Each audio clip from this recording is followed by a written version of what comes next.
For the 10th year, students from MJ Woeste's Intercultural Communication class walk through the doors of City Gospel Mission, ready to begin spending 36 hours in a position they never thought they would be in, homeless.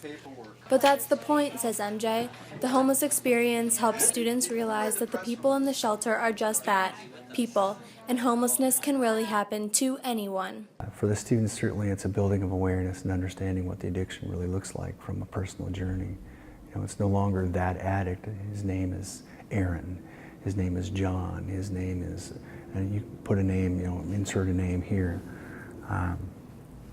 When they get to hear a personal journey, then it's no longer a generic, it's a real person with a real story to tell.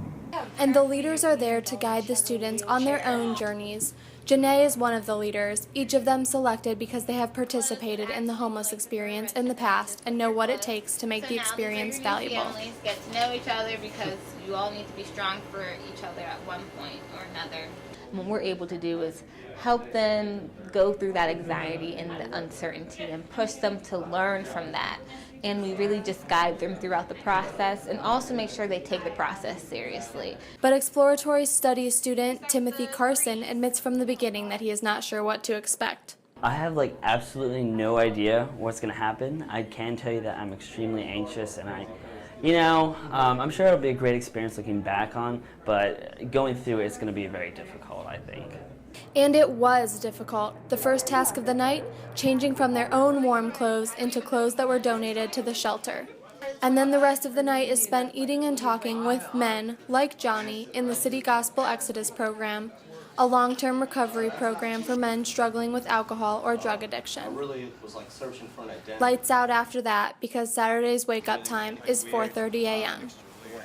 Early, but not yet bright, each student family is given their assignments for the day, and they're off to complete them, with only a few dollars in their pockets. Some of the tasks include finding a way to the VA hospital, which for this group meant walking over 4 miles, panhandling on the streets of Cincinnati for lunch money, buying a fellow homeless person a meal, finding out information about homelessness at the library, and visiting the Mary Magdalene house. Each group assigned different tasks, but all have to be creative. At the end of the day, students are tired, hungry, and emotional. I fell asleep on the bus ride for like an hour, so that helped a little bit, but I just have a massive headache, and that's what happens when I get really, really tired.